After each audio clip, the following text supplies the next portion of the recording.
Good morning, all. Welcome to this session. We'll continue our class. In the last class, we were discussing something about data link layer. Under the data link layer, there are two parts available, two different categories, or two different. The entire data link layer is divided into two different categories. One is called as data link control. Another one is called as medium access control or multiple access control. So each one of it is having its own particular role. Data link control, what are all the roles, how it will be performing, each one of it, we have seen it in the last class. Next one is medium access control protocol.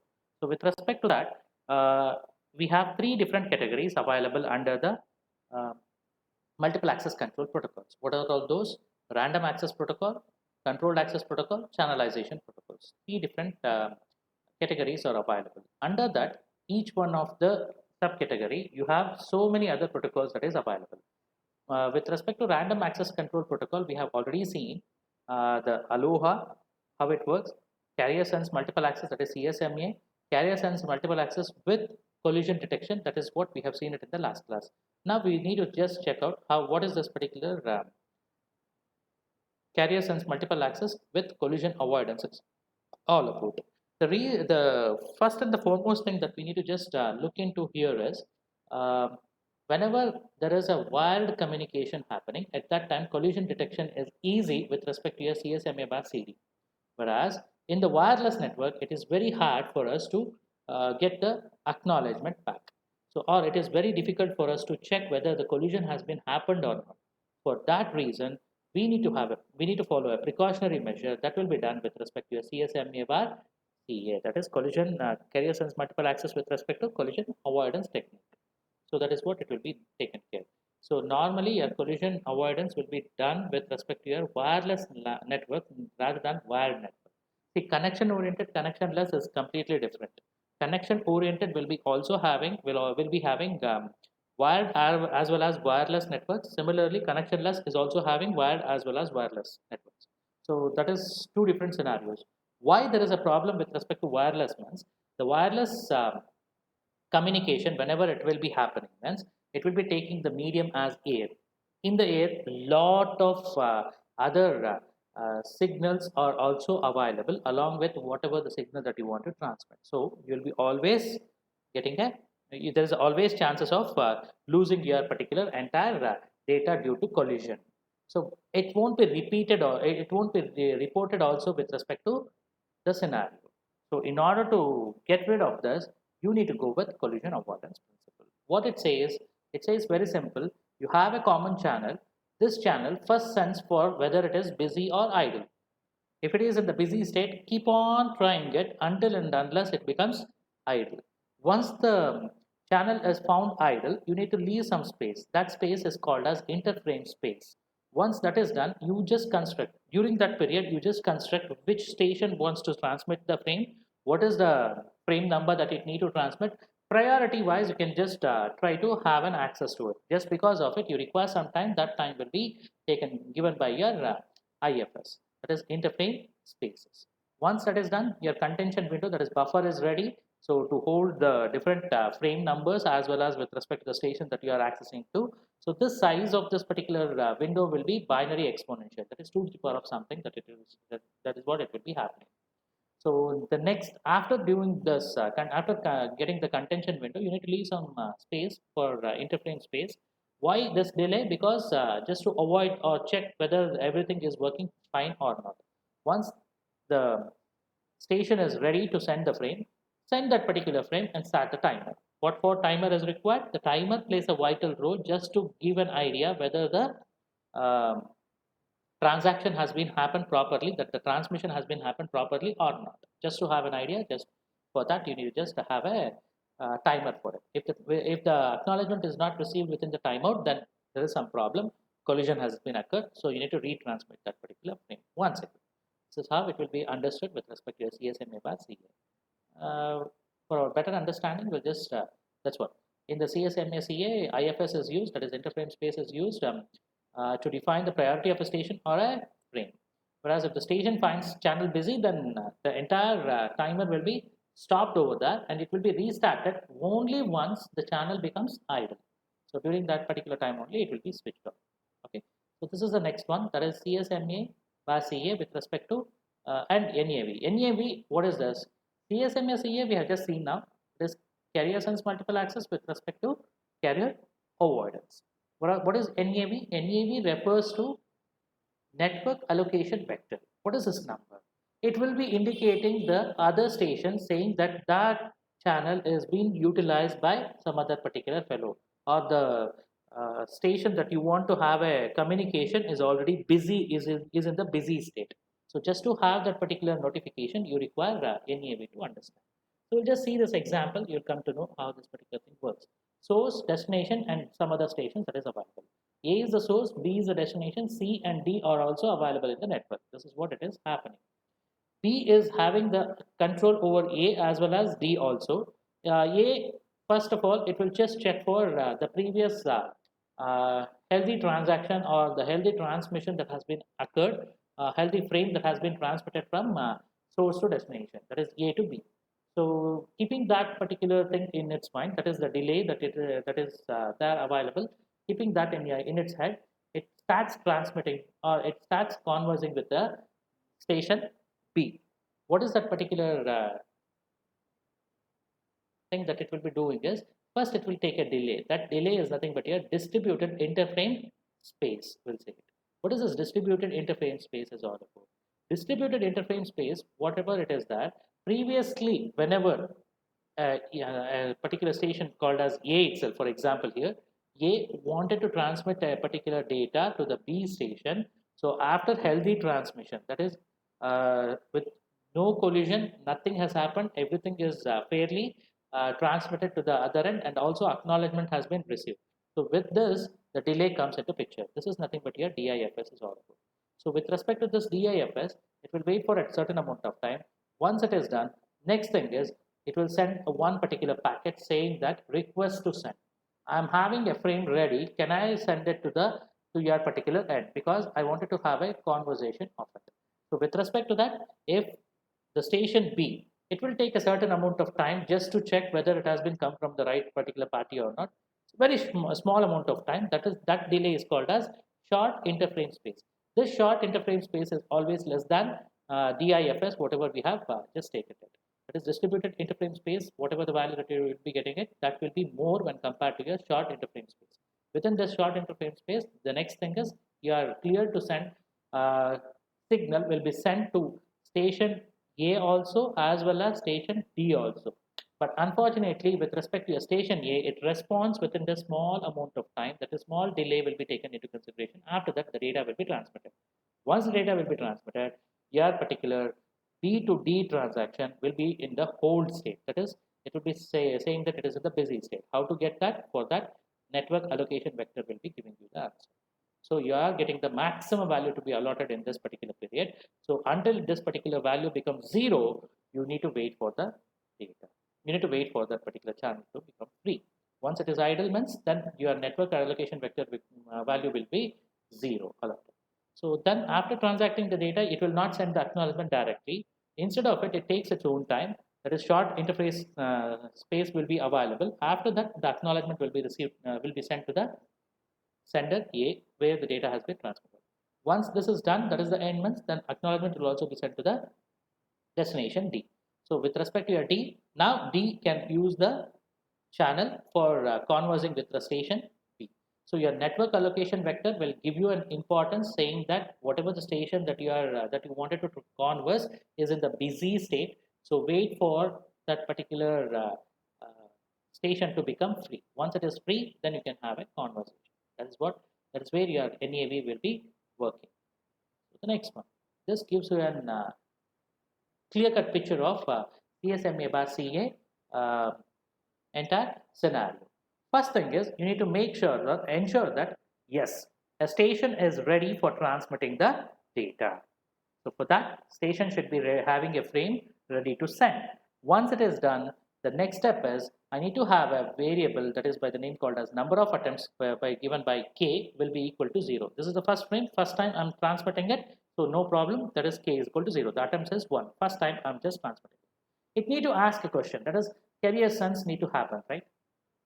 Sense need to happen. So for that, channel is free or not, you need to just send the signal off only. Until and unless the channel is busy, you need to send that particular channel, send the same particular signal. If the channel is free, that is idle, then it need to wait for a certain amount of time. This is the waiting period that I'll be saying it. That is nothing but your interframe space will say it. Once the interframe space is done, the next step is you need to choose the contention window. For the contention window, you'll be having which particular slot to choose it. That is which particular frame, which particular station is sending, all those details. For doing that, you need to choose a random number between 0 and 2 to the power of k minus 1, where k represents number of attempts that you are making it. So from that, you'll be getting that particular contention window ready. Once the contention window is ready, then you need to just send the RTS. What is this RTS? I'll not send the data directly. Instead of it, I'll send a request to send message. With respect to once I send request to send message, I'll set a timer over that. If the clear to send message is received within the timeout period where the timer has been set, then it will be waiting for an interframe space, and then actual transmission takes place. That is, send the frame, set a timer over that to get the acknowledgement. If the acknowledgement is received during the before your timeout period where the timer has been started, once the frame has been transmitted from the source to destination, then success. Everything is happening properly. If there is a failure, that is acknowledgement is not received before the timeout period, then there is a false, that is it has not been appeared, means then you need to make another attempt. How much attempt that you can make it? There is a limit. Normally 15 you can keep it. With respect to your 15 attempts, if you are following it, then you can just continue the process waiting for a certain amount of time. After 15 attempts also, if you are failing, means then it need to be aborted. The entire scenario, whatever the design that you have made is completely wrong. You need to design a complete different scenario.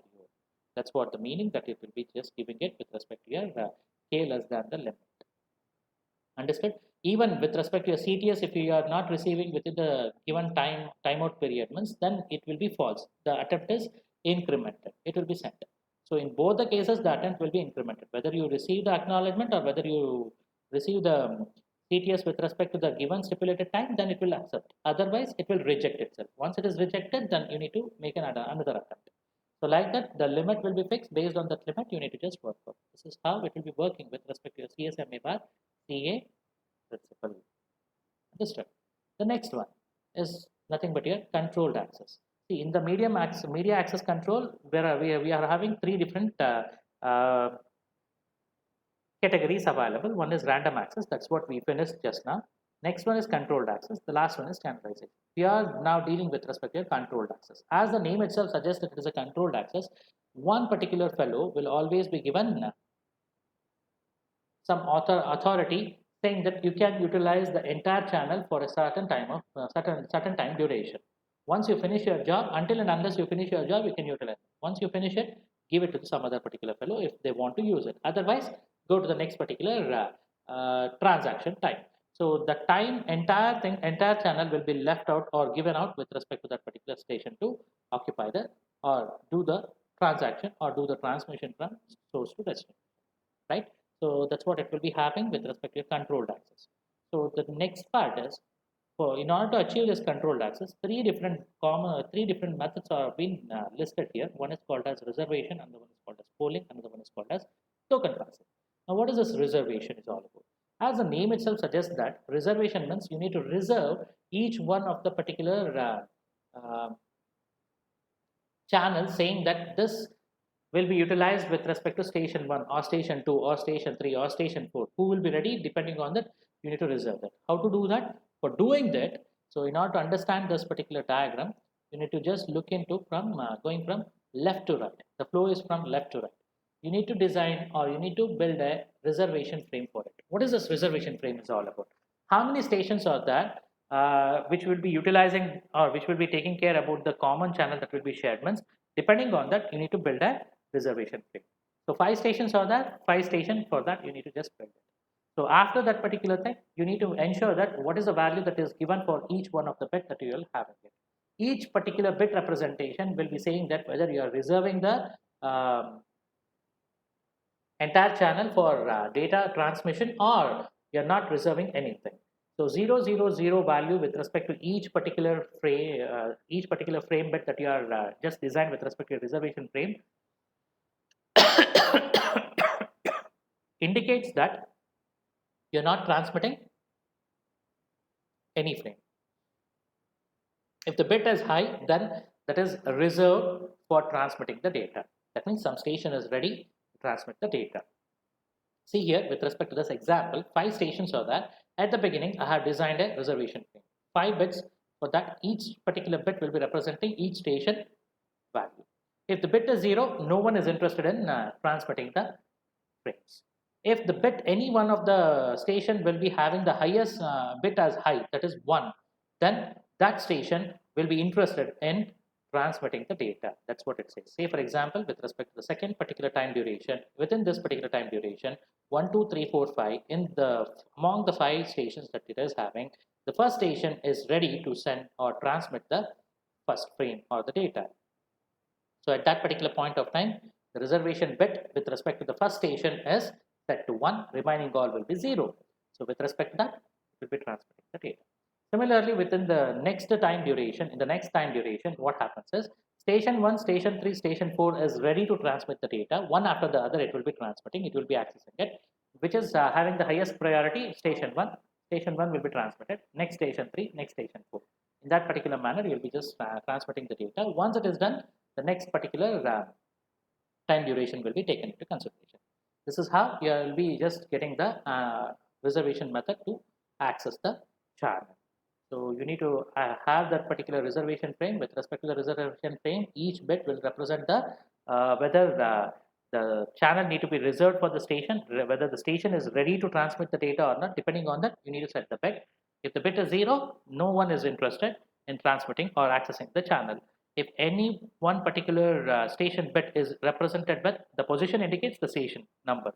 With respect to that, if anyone is interested in transmitting the data, then that particular bit will be high. Depending on that, it will be transacting the messages. Next one is second method, that is coming under the controlled access, is polling access method. With respect to polling access method, we have two different scenarios available with respect to this. One is called as selection. From the prime station, that is the main station, they will select the particular station and they'll start transacting among those two particular stations. With that station, they'll just try to transact it. See, with respect to the first scenario, the primary station or the base station, main station, will select the station B to have a conversation. So it will send the select packet. For the select packet, if the acknowledgement is received, means then it is interested in transacting. So main particular station will transmit the data to the station B. And station B, for the data, it will be transmitting the acknowledgement. Whatever the data that it receives, it need to have an acknowledgement back. If you don't throw the acknowledgement back, then there is a problem in the entire scenario. There is collision. Entire thing will be need to be retransmitted, or the connection need to be established right from the beginning itself. That's what the meaning that it will be given with respect to if you don't send the acknowledgement back, if you don't receive the acknowledgement back, right? So the second method, the primary station, the main station, which are all the neighbors that it contains, for each of the station, it will throw a message, that is polling message.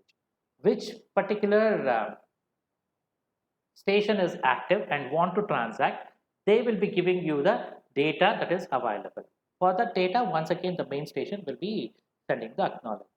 If they are not interested, any one of the particular, because channel is one, the same channel need to be used, first come, first serve. Whoever is better to use it, they can just go with the utilization of the channel. Remaining all, they need to just check out what has happened. First time, it will send the polling message to the first station, neighboring station. If it says, yes, I'm ready to do accept your data, then the data will be exchanged and then acknowledgement will be given. Otherwise, if a non-acknowledgement packet will be received, means then it is not interested with respect to the transaction. It will search for some other particular station to do the task. So this is how polling method will be happen. Okay. So next one is token passing. As the name itself suggests that you need to attach one particular token with respect to each one of the frame that you are transmitting through the medium. See, here you need to assume a physical ring or a dual ring. So with respect to this, it works. Physical ring is nothing but the single particular way of transmission. Ring structure is nothing but, suppose if you are considering 4 stations, from 1 to 2, 2 to 3, 3 to 4, followed by 4 to 1. So this is how the data should be flown in this particular network. This is called as ring structure.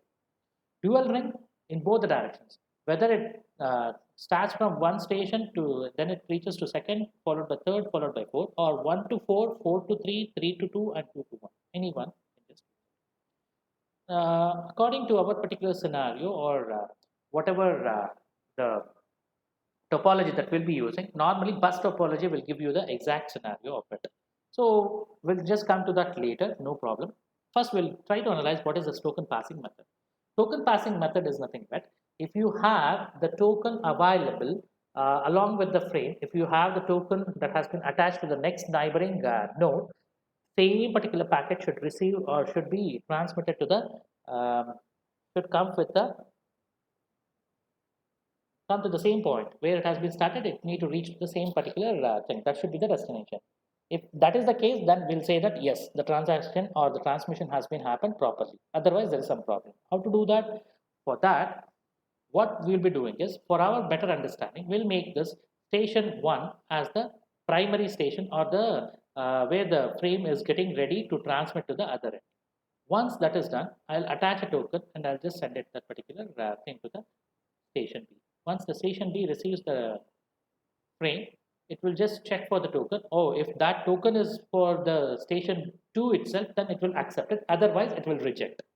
Based on the token, it will be just doing it. If suppose you transmit only the fragments without the token, then it will not be accepted. Simple example that I can give you here is your movie theaters or circus event that you wanted to go and watch. That you'll be provided or you'll be getting a ticket. You need to take it. Once the ticket is given, then only you are supposed to enter that. So with respect to that, there are two different categories. That is very nearer. If you can just go and set, or else at the back end you can just go and set with a sofa set and all those things. Anything is possible. So with respect to that, more the money you need to give it. Depending on that, you'll be just giving the access. The same scenario here also. Without the ticket, you cannot move forward. So that is the only drawback that we are having with respect to this token passing method. We'll consider the bus topology. So see that bus topology, there is a common channel that is available. All the stations will be connected to it. There is a tapper available. With respect to the tapper, it will be just understanding whether it is for the same station or not. Depending on that, it will take the frame once again retransmit it to the other particular. Suppose think that you have a scenario or the ring structure like this. One, it will start from the station 1. So once it reaches to the station 2, it will be attaching the data bit.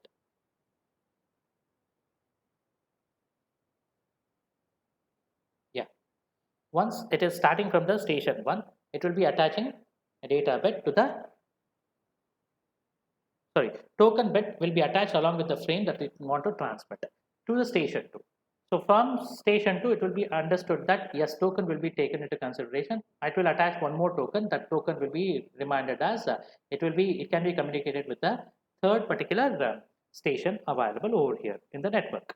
So third station, once it is reached, it will take that particular frame. It will separate the token. It will add one more token that is understood only with respect to your fourth station. It will be sent in that particular packet. The same thing will happen with respect to your fourth station. Once again, it will be just getting back the frame will be sent back to your one. The acknowledgement will be received. With respect to this now, yes, the transaction has been completed properly. That's what it says. Star ring, if you are just wanted to assume, there will be a centralized device that is available, that is hub, or else you can say that it is a you can have a hub or switch or a router, anything it can be. Hub if you are having it means. So for this hub, there will be from each station there will be two different links. One is uplink and the one is downlink. That means from the station 1 there will be a link direct connection with respect to your hub. From the hub, once again going back to the station 1. Like that, station 2, station 3, station 4, all will be having the same thing.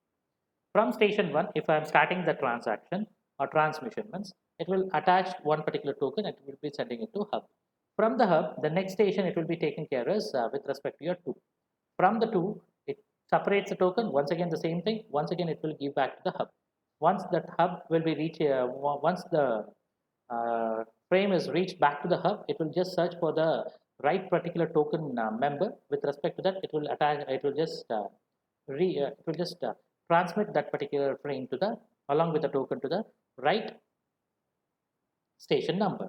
With respect to that, once it understands, it just separates the token value. Once again, attach a new token value, send it to the hub.